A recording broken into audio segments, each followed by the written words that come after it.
सातारा जिल्ह्यातील आजच्या top 10 news दिनांक 7 December 2024 powered by VP creation Satara advertisement marketing PR। मानेचीवाडी तालुका पाटण देशातील सर्वोत्तम ग्रामपंचायतीला 2.5 कोटींचा पुरस्कार जाहीर। राष्ट्रपतींच्या हस्ते बुधवारी दिल्लीत होणार गौरव। ग्रामविकासात प्रभावी काम करणाऱ्या ग्रामपंचायतींना भारत सरकार पंचायत राज मंत्रालयाच्या वतीने देशपातळीवर देण्यात येणाऱ्या नानाजी देशमुख सर्वोत्तम ग्रामपंचायतीचा पुरस्कार पाटण तालुक्यातील मानेचीवाडी ग्रामपंचायतीला जाहीर झाला आहे। यासह ग्राम ऊर्जा स्वराज विशेष पुरस्काराची मानेचीवाडी मानकरी ठरली आहे। देशाचे महामहिम राष्ट्रपती द्रौपदी मुर्मू यांच्या हस्ते दिल्ली येथे बुधवार दिनांक 11 डिसेंबर रोजी मानेचीवाडी ग्रामपंचायतीला गौरवण्यात येणार आहे। तब्बल 2.5 कोटींच्या रकमेच्या देशपातळीवरल्या डबल धमाक्याने गावकऱ्यांनी एकमेकांना पेढे भरून आनंद साजरा केला। पाटण तालुक्यातील मानेचीवाडी ग्रामपंचायतीने ग्रामविकासामध्ये विविध उपक्रम राबवत दिशादर्शक काम केले आहे। भारत सरकारच्या पंचायत राज मंत्रालयाच्या वतीने देण्यात येणाऱ्या ग्रामपंचायत विविध पुरस्कारांची घोषणा या विभागाच्या वतीने करण्यात आली। या शाश्वत विकासाच्या 9 संकल्पनांवर आधारित असलेल्या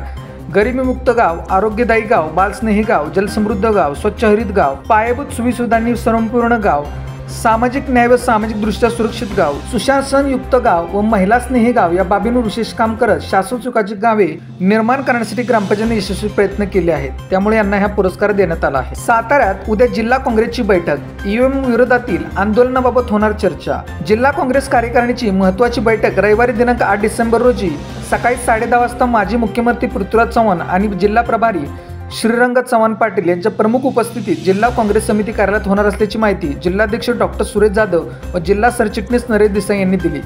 विधानसभा निवडणुकीत ईव्हीएमद्वारे झालेल्या मतदानावर सर्वत्र संशय व्यक्त होत आहे। विधानसभा निवडणुकीत लागलेला निकाल अनपेक्षित आहे, म्हणून ईव्हीएम विरोधात आंदोलन करून यापुढे होणाऱ्या निवडणुका बॅलेट पेपरवर घेण्याबाबत काँग्रेसकडून देशभर आंदोलन उभारले जाणार आहे। त्याचाच एक भाग म्हणून राज्यात स्वाक्षरी मोहीम राबवण्याबाबत प्रदेश काँग्रेसने निर्देश दिले आहेत। त्याचा शुभारंभ यावेळी पृथ्वीराज चव्हाण यांच्या उपस्थितीत करण्यात येणार आहे। विधानसभा निवडणुकीत काँग्रेसला आलेल्या अपयशावर विचारविनिमय करून पुढे येणाऱ्या स्थानिक स्वराज्य संस्थांच्या निवडणुकांबाबत चर्चा करण्यात येणार आहे। जिल्हा काँग्रेस समितीचे सर्व सेल व आघाडीचे प्रमुख पदाधिकारी व कार्यकर्त्यांनी या बैठकीस उपस्थित राहावे असे आवाहन डॉक्टर सुरेश जाधव व नरेश देसाई यांनी केले आहे। 23 डिसेंबर पासून दूध बंद आंदोलनाचा इशारा। कराडात दूध उत्पादक शेतकरी आणि स्वाभिमानी शेतकरी संघटनेची बैठक। दूध उत्पादक शेतकऱ्यांना योग्य भाव मिळावा या प्रमुख मागणीसाठी व आंदोलनाची पुढील दिशा ठरवण्यासाठी स्वाभिमानी शेतकरी संघटना व दूध उत्पादक शेतकऱ्यांची बैठक शुक्रवारी कराड येथे पार पडली। या बैठकीत 15 दिवसात मागण्या मान्य न झाल्यास 23 डिसेंबरला राष्ट्रीय किसान दिनापासून सातारा जिल्ह्यात बेमुदत दूध बंद आंदोलन करण्याचा निर्णय घेण्यात आला। जिल्ह्यातील 7 तालुक्यात गट शिक्षणाधिकारी पदे रिक्त, प्राथमिकची 2 उपशिक्षणाधिकारी पदे रिक्त। शैक्षणिक क्रांती असलेल्या सातारा जिल्ह्यात 11 पैकी 7 तालुक्यांचा कारभार प्रभारी गट शिक्षणाधिकाऱ्यांना सुरू आहे, तर सातारा जिल्हा परिषदेच्या प्राथमिक शिक्षण विभागातील 2 उपशिक्षणाधिकारी पदे रिक्त आहेत। यामुळे 7 तालुक्यांना पूर्णवेळ गट शिक्षण मिळत नसल्याचे चित्र आहे। जिल्हा परिषदेच्या प्राथमिक व माध्यमिक शिक्षण विभागामार्फत दरवर्षी पायलट प्रोजेक्ट राबवले जात आहेत। त्यामुळे सातारा जिल्हा परिषदेचा देशासह राज्यात नावलौकिक आहे। मात्र शिक्षण विभागामध्ये विविध पदे रिक्त असल्यामुळे विविध पदांचा अतिरिक्त कार्यभार अन्य अधिकाऱ्यांकडे दिला गेला आहे। शासनाकडून काही महिन्यांपूर्वी उपशिक्षणाधिकारी व गटशिक्षण पदावर नियुक्तीचे आदेश काढण्यात आले, परंतु त्यात सातारा जिल्ह्याच्या वाटेला काहीही आले नाही। त्यामुळे काही ठिकाणी पूर्णवेळ गट शिक्षणाधिकारी नाही, कुठे शिक्षण विस्तार अधिकाऱ्यांकडे पदभार देऊन तालुक्यातील प्राथमिक शिक्षण विभागाचा गाडा चालवला जात आहे। याशिवाय प्राथमिक शिक्षण विभागातील 2 उपशिक्षणाधिकाऱ्यांची पदेही गेल्या काही वर्षांपासून रिक्त आहेत। त्यामुळे जिल्ह्यात शिक्षण विभागाची प्रशासकीय कामे करताना शिक्षणाधिकाऱ्यांना अडचणीचा सामना करावा लागत आहे। तालुक्यातील प्रभारींकडून अनेकदा वेळेवर माहिती मिळत नसल्याचे दिसून येते। सातारा जिल्ह्यातील पंचायत समित्यांमध्ये सातारा, जावळी, कराड व कोरेगाव येथे पूर्णवेळ गट शिक्षण अधिकारी आहेत। मात्र दुसरीकडे महाबळेश्वर, वाई, खंडाळा, फलटण, मान, खटा व पाटण तालुक्यात पूर्णवेळ गट शिक्षण अधिकारी नाही। त्यामुळे या ठिकाणी शिक्षण विस्तार अधिकाऱ्यावर अतिरिक्त पदाची मदार आहे। माध्यमिक शिक्षण विभागासाठी 4 उपशिक्षण अधिकारी पदे मंजूर आहेत, त्यापैकी 1 पद कार्यरत असून उरलेली 3 पदे रिक्त आहेत। तसे शिक्षण विस्तार अधिकारी पदेही 4 मंजूर असून 1 पद कार्यरत आहे, तर उरलेली 3 पदे रिक्त आहेत। गट शिक्षणाधिकाऱ्यांबरोबर शालेय पोषण आहार अधीक्षक, शिक्षण विस्तार अधिकारी, केंद्र प्रमुख यांचीही पदे आता रिक्त झाली आहेत। त्यामुळे या पदांचा कार्यभार अन्य अधिकाऱ्यांकडे आल्याने अधिकाऱ्यांना तारेवरची कसरत करावी लागत आहे। साताऱ्याचा हवा गुणवत्ता निर्देशांक 76, प्रदूषण वाढण्याने दर्जा खालवला, विविध घटक कारणीभूत। स्वच्छ हवा असणाऱ्या साताऱ्याचा हवा गुणवत्ता निर्देशांक 76 वर पोहोचला आहे। विविध घटकांमुळे शहराचे प्रदूषण वाढल्याने हवेचा दर्जा खालावला आहे। 4 दिवसांपूर्वी 40 वर असलेला निर्देशांक आता जवळपास दुप्पट झाला आहे। भविष्यातील धोका ओळखून आत्तापासूनच उपाययोजना करण्याची गरज निर्माण झाली आहे। दिवाळीनंतर साताऱ्यात मोठ्या प्रमाणात प्रदूषण वाढले होते, मात्र या प्रदूषण वाढीस विविध घटक हातभार लावत असल्याचे निदर्शनास आले आहे।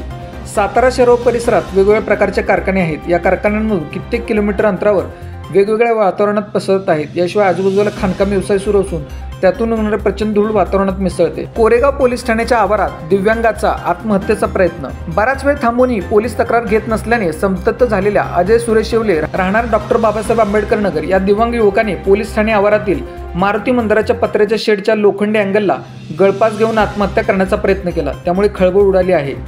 अजय शेवले हा सामाजिक कार्यकर्ता म्हणून ओळखले जातात। 2 दिवसांपूर्वी त्यांच्या पायावर स्थानिक युवकांनी दुचाकी घालून जखमी केले होते। त्यांनी उपजिल्हा रुग्णालयात उपचार घेतले। त्यांना गुरुवारी सायंकाळी रुग्णालयातून घरी सोडण्यात आले। ते शुक्रवारी दुपारी संशयिताच्या विरोधात पोलीस ठाण्यात तक्रार द्यायला गेले असता ठाणे मतदारांनी त्यांना थांबायला सांगितले। बराच वेळ होऊनही कोणी आपल्याला दाद देत नसल्याने संतप्त झालेल्या येवले यांनी पोलीस ठाण्याच्या मागे असलेल्या मारुती मंदिराच्या पत्र्याच्या शेडच्या लोखंडी अँगलला गळफास घेऊन आत्महत्या करण्याचा प्रयत्न केला। त्यांना तातडीने कोरेगाव येथील उपजिल्हा रुग्णालयात हलवण्यात आले। त्यानंतर सातारा येथील जिल्हा रुग्णालयात हलवण्यात आले। पिंपळे बुद्रुक ग्रामीण रुग्णालयातील मध्यधुंद डॉक्टर सक्तीच्या रजेवर। पिंपळे बुद्रुक तालुका कोरेगाव येथील ग्रामीण रुग्णालयातील वैद्यकीय अधिकारी डॉक्टर अरुण जाधव हे बुधवारी मध्यधुंद अवस्थेत आढळले। यामुळे रुग्णांसह नागरिकांमधून संताप व्यक्त केला गेला। या घटनेचे गांभीर्य ओळखून जिल्हा शल्य चिकित्सक डॉक्टर युवराज करपे यांनी डॉक्टर जाधव यांना तात्काळ सक्तीच्या रजेवर पाठवले। तसेच त्यांच्या निलंबनाचा प्रस्ताव आरोग्य उपसंचालक डॉक्टर राधाकिशन पवार यांच्याकडे पाठवण्यात आला आहे। खेड तालुका सातारा येथे 3 लाखांची घरफोडी। खेड तालुका सातारा येथे अज्ञात चोरट्यांनी घरफोडी करून सुमारे 3 लाख रुपये किमतीचा मुद्देमाल चोरून नेला। या प्रकरणी सातारा शहर पोलीस ठाण्यात गुन्हा दाखल झाला आहे। सुरेश महादेव खाडे राहणार खेड सातारा यांनी सातारा पोलीस ठाण्यात तक्रार दिली आहे।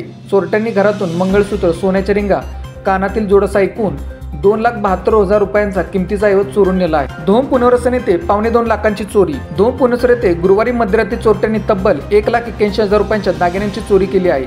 चोरी करताना आजूबाजूच्या घरांना कड्या लावल्याने मदतीसाठी शेजाऱ्यांना येता आले नाही। या चोरीच्या घटनेमुळे परिसरात भीतीचे वातावरण पसरले आहे। महामार्गावरील जोशी विहीर नजीक असलेल्या धोम पुनर्वसन येथील राहुल शिवाजी पोळ यांच्या घरातून गुरुवार दिनांक 5 डिसेंबर रोजी मध्यरात्री अज्ञात 4 ते 5 चोरट्यांनी कडी काढून त्यांच्या घरात प्रवेश करत लाकडी कपाटातील लॉकरमधील स्टीलच्या डब्यातील 1,81,000 रुपयांचे सोन्याचे दागिने चोरून नेले।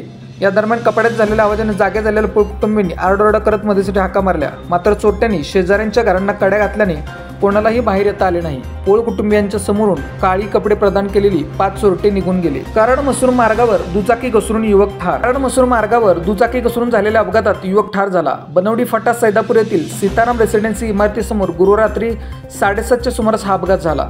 युवराज आनंदराव साळवे वय 37 राहणार कोपरडेवली तालुका कराड असे ठार झालेल्या युवकाचे नाव आहे। वेली येथील युवराज साळवे हा युवक शेतातील भाजीपाला विक्रीसाठी कराडला ये जा करत असतो। गुरुवारी तो दुचाकीवरून भाजीपाला घेऊन कराडला जात होता।